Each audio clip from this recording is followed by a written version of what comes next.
if you feel put off by this, and I do, I'm not offended, but I find it harder and harder to watch. It's because it's not designed for you to watch. This entire performance was a performance designed for the writer's room at Trevor Noah, or maybe an audition for Jimmy Kimmel. We are going to talk about the White House press, the Correspondents' Dinner. Here's my question of the day.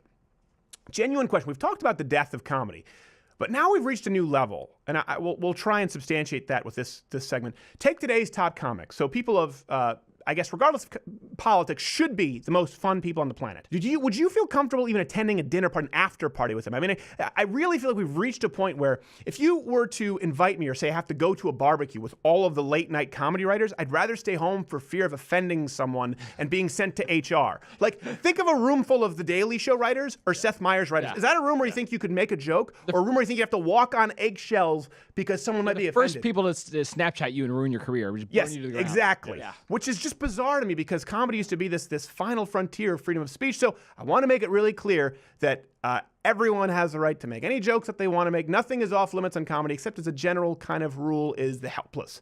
That's how people usually see it. People don't tend to laugh if you make fun of the helpless. But White House Press Correspondents' Dinner, The Daily Show's Michelle Wolf obviously caused quite a stir. People were upset. Here are the jokes for those who haven't seen it that upset those people on the right. Let's watch this.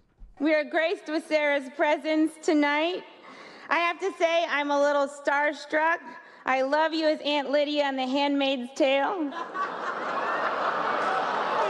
Mike Pence, if you haven't seen it, you would love it. Okay. And I'm never really sure what to call Sarah Huckabee Sanders. You know, is it Sarah Sanders? Is it Sarah Huckabee Sanders? Is it Cousin Huckabee? Is it Auntie Huckabee Sanders? Like, what's Uncle Tom but for white women who disappoint other white women? Oh, I know, Aunt Coulter. So I want to make this clear, because some people who are not comedians, people who are looking to politically grandstand, walked out of that because they were offended. That was silly to me. You invited this comedian there. You should have known what was happening. Now, we say all the time on the show, comedy, really, it should have no boundaries. It's still true for Wolf. Though, from a comedic standpoint, on the comedy scale, her bits ranked somewhere between Amy Schumer's I Feel Pretty and Lupus. The audience, obviously, if you watch it, was quiet and uncomfortable, though, to be fair, she had a tough act to follow with Harvey Weinstein and the Ficuses. That is not a musical act that you won't have to follow as a comedian. I've done some hell gigs. That would be amongst them. That's tough. But here's what I find so important about this. Is they bitched about this beforehand, because all of a sudden the left really supported free speech, and they talked about Trump and how not showing up to this White House Press Correspondents' Dinner was unprecedented, and it was against the First Amendment. Because now we care about the First Amendment. And by the way, what was unprecedented was last year Samantha Bee had an anti-White House Press Correspondents' Dinner because she thought the White House Press Correspondents' Dinner was too pro-Trump.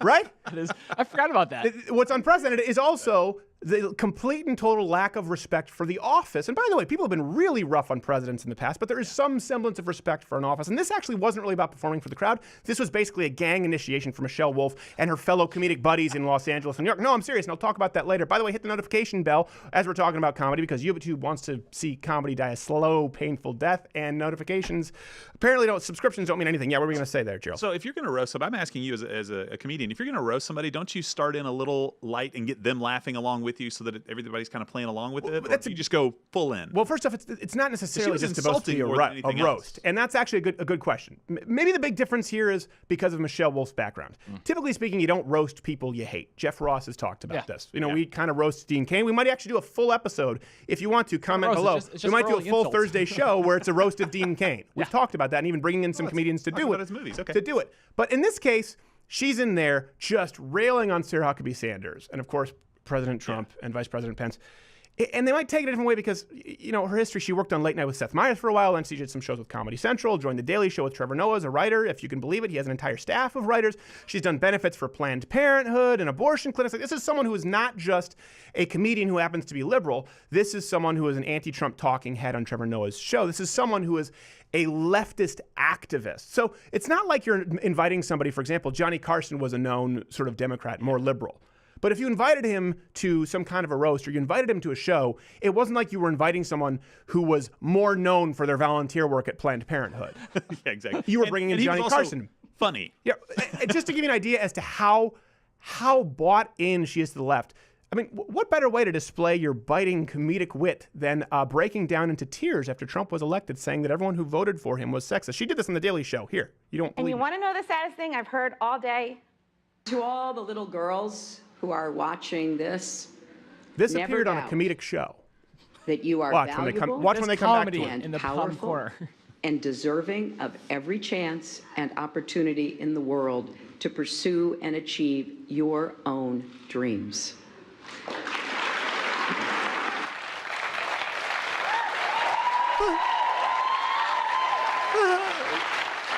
The saddest thing I heard all day is that we have to be reminded of that.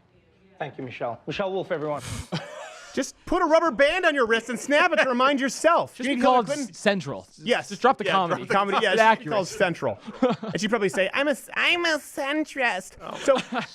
So that's the reason why. It's a different spirit of comedy than it used to be. There used to be people who you'd see roast all the time, the Dean Martin roast, or you'd have people who were absolute monsters, just monsters of comedy, like Don Rickles, who, by the way, I don't even think, a fan of Reagan and roasted Ronald Reagan as governor, so that you can look back and see some examples of comedians doing this in a way that entirely different spirit. And the governor is the great politician of all time. He laughs at anything. My brother died. Laughing his butt off. I'm so fast I can turn out the lights in my bedroom, be in the bed before the room gets dark. There is little I can say about this man that he has not already said himself. You are a politician. Black, white, Jew, Gentile. We're all working for one cause. To figure out how you became governor. I mean, these aren't complimentary bits, right? No, but it works, and they love it. Well, it works, and here's the big difference, too. Again, like I said, that she wasn't performing for the audience. She was performing for the Comedy Central writers' room, so she could walk off stage and go, did I do it, guys? Did I steal the Gran Torino? Am I a part of the Writers Guild now? Because it wasn't funny. She was looking to piss off the audience. She was looking to be mean-spirited to Sarah Huckabee Sanders and Mike Pence. If you watch it, it's that some of them aren't even jokes. And here's the thing. This is why I think there's a huge difference. Let's remove the people who are politicians, people who aren't comedians, right? Walking out because they're offended. Those people piss me off on the right just as much as they do on the left. For everyone on a Facebook timeline, she shouldn't be allowed to do comedy. Of course she should. Let her be unfunny. Let the whole world see. Norm Macdonald is a great example. White House Correspondents' Dinner with Bill Clinton. Now, Norm Macdonald is a noted Christian conservative who got in trouble with the brass, right, at his network when he was at SNL for making fun of leftists, for making fun of Michael Jackson, for making fun of O.J. So he got in trouble all the time. And, by the way, did not like Bill Clinton. That's why he was disinvited from The View for insulting Bill Clinton. Here is him at the dinner. But, it is rather daunting to me. I'm just a guy, What the hell am I? And here I am, I look out, I see President Bill Clinton, I see Secretary of State Madeleine Albright, broadcast legend Larry King, pornographer Larry Flint, Dick Morris. The list is starting to drop off a little, folks, but one thought crossed my mind, and that was, please, God, don't let me bomb in front of the president. And, of course, it was very inspiring to see President Clinton up here on crutches making a speech. I mean, he can't jog now, and he needs help getting around, and he still occasionally suffers great pain, On the upside, you got your medical marijuana, so that's,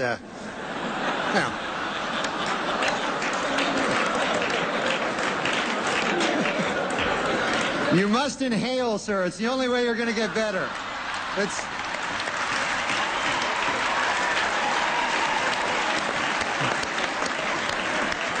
But also, present this evening, Madeleine Albright, the Secretary of State. Ms. Albright's been very busy, She just returned from Russia. Even back then, Hillary Clinton was a humorless applaud for her? witch. Yeah, Madeleine Albright.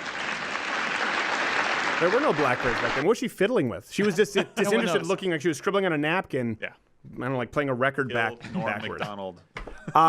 So this is why I think Norm Macdonald is one of the few right-leaning comedians, and he did it, and he made it work. There was enough respect for the office, and it's sort of an unwritten rule. If you go to the White House correspondent, you go to this dinner, you go to this press dinner, yeah, you take some jabs, but it's not designed to draw blood. This is supposed to be an evening where the president should be able to enjoy themselves. That's why Donald Trump didn't go. Did you hear her see her closing bit? She walks off stage and says, "And Flint still doesn't have clean water." That was what she stuck the landing with. Yeah, exactly. That's not a punchline for those of you who don't know comedy. That's not. Yeah, at some point, you're not a comedian. You're just a heckler. No, exactly. And here's a big difference. This is something I think is very important when people, well, use the right. Well, here's why. Genuinely think about it. Let's take the right, the right in comedy, meaning everything to the right of Joe Rogan, okay? And the left, meaning everything to the left of Joe Rogan. You cannot find a single right-leaning comic, libertarian comic, who has been outraged or started a march or been on a CNN quadrant view by jokes.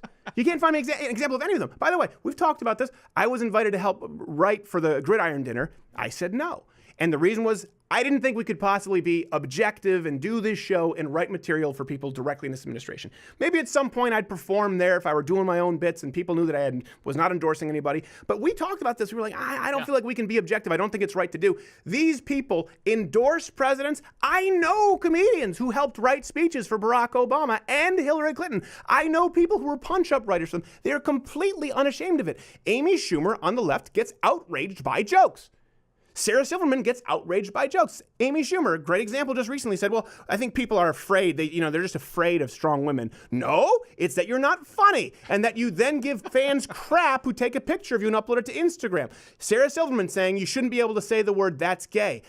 Incorrect. They should be able to, particularly if it's funny. Find me an example of right-leaning comedians doing the same. You cannot find myself doing this, Owen Benjamin doing this, Nick DiPaolo doing this, again, Joe Rogan, even Bill Burr. Can you imagine those kinds of people, those comedians that they're perpetuating victim culture? Because it is a cottage industry on the left in comedy. Seth Meyers, Trevor Noah, this broad, Samantha Bee, Jimmy Kimmel, they go up and they cry and they demand that you give money to their political causes. Plot twist, Chuck Schumer writes their material. Yes, exactly. Plot twist.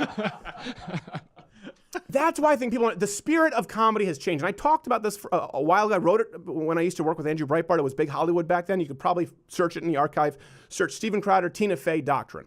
I wrote about this in 2009. Tina Fey was the first person on SNL who changed the way SNL was done.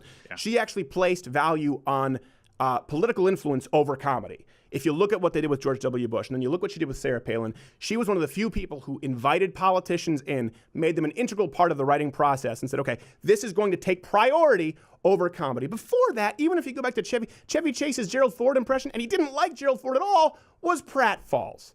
Right? You go before that, you go back to Ronald Reagan, you go back to Jimmy Carter, their number one priority was comedy. The left today, because they are losing their stranglehold in academia, for the first time ever, more millennials, actually less than half, are supporting Democratic candidates. That's the first time that's ever happened. 46%, according to the recent Reuters Ipsos poll. They are losing their stranglehold, and so they are ramping up this activism. I'm not outraged at all by what she did. I think if you invite Michelle Wolf to this dinner, you should know who she is.